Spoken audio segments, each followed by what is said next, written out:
Hey guys, this is RavenHunterDubz here, and I'll be doing a lot of top 5s when it comes to Pokemon, at least until Sword and Shield comes out.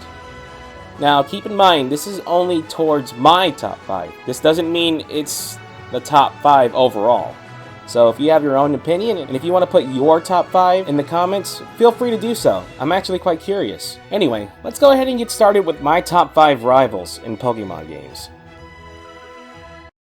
5.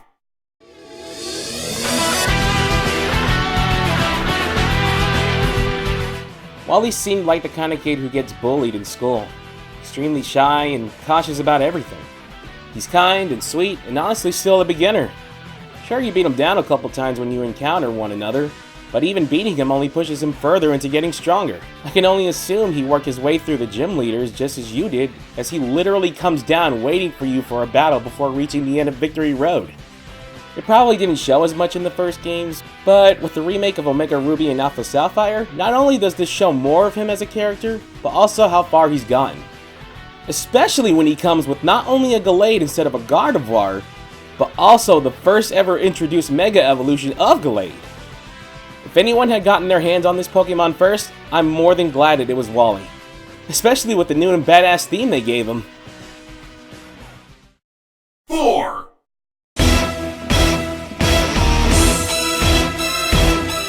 Blue's the kind of guy you just want to punch in the dick.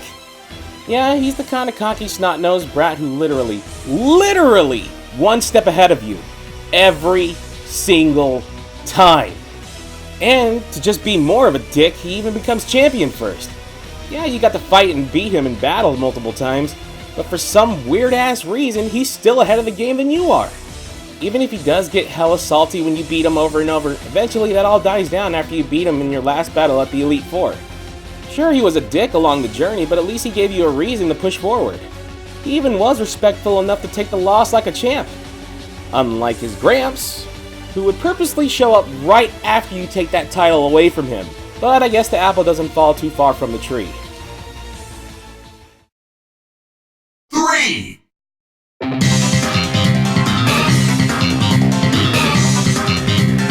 This guy was kind of mysterious the second he showed up, and even after you meet him, after he defeated your actual rival, Hal, he was still respectful to him even when he did lose. Hell, he even complimented him for raising his Pokemon the right way, and he wasn't even the one that lost. Suck it, Blue. He did bring that intimidation side of his out when you first meet and battle him, especially since he had a hold of a half-god version of Arceus on his team. Even after beating him, he isn't all bent out of shape about it. If anything, you probably even impressed him too, with the way you showed off your Pokemon and how you treat them. Eventually, you work together alongside him, Lily, and Hal, against both Skull and against his evil mother and the Ether Foundation. Yeah, he's kinda edgy and whatnot, and totally not throwing out JoJo references like his hairstyle or poses. And when all things are done and settled, you'd think he'd finally be your friend or something. Nope! He even outright comes out and says, I know we aren't friends, but we aren't enemies anymore either. All in all, the guy is cool. And eventually, he even ends up deciding on leaving the Kanto for the sake of getting stronger to defeat you after you become champion. You probably can't go around telling people you're friends, but even then, you know for a fact that you still have that special bond between one another, as rivals.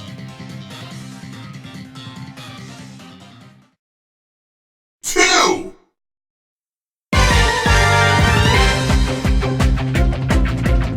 This is the kind of girl you expect to be a straight-A student. She's smart, kind, and even a tough nut to boot. She's always constantly pushing you to move forward. And heck, even when you beat her in battle over and over again, it's almost like she's wanting you to keep improving. Even if she feels she's unable to keep up, that doesn't stop this little lass from letting you leave her in the dust. As you advance and get stronger, she is literally right behind you everywhere you go. So she doesn't intend on wasting a second. She even tends to question the difference between you both, coming from the same place but still being stronger than her. In the end, she's still out here wishing you the best of luck, with your gym battles, mega evolutions, and whatnot. She even managed to go and admit that even if she loses, that it makes them better. Which it does! If you take a page from any character, let it be this classy girl. No matter how many times you lose, or fail at something, that should only push you to keep going until you've won. And honestly, the person losing learns more than the person winning. Such a good sport, this one. Oh, and good on you for getting what you wanted at the end of X and Y. Mad props, girl. 1.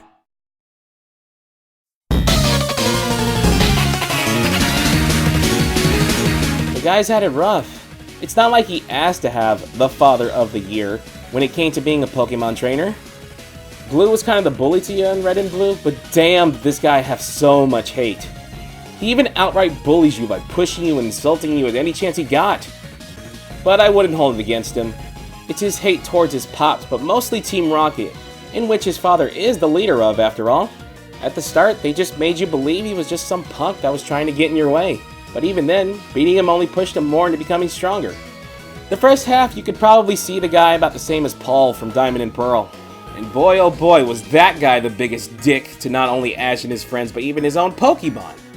It's not until after his encounter in battle with Lance, when he lost, he started to change and slowly become a better person, and as a trainer. And if you know anything about how to get a Crobat, then you'll understand that this guy has changed for the better. All in all, he might not be such a bad dude. If, well, you know, his pops actually stick to his words after Red made him remembered what it was like to be a trainer from the get-go. Unless that was all lies, then, well, you're doing your villain role just fine. So, what do you guys think? Do you think this matches up your top 5? If not, go ahead and leave your top 5 in the comments. I hope you guys enjoyed, and the next top 5 will be starters. See you then!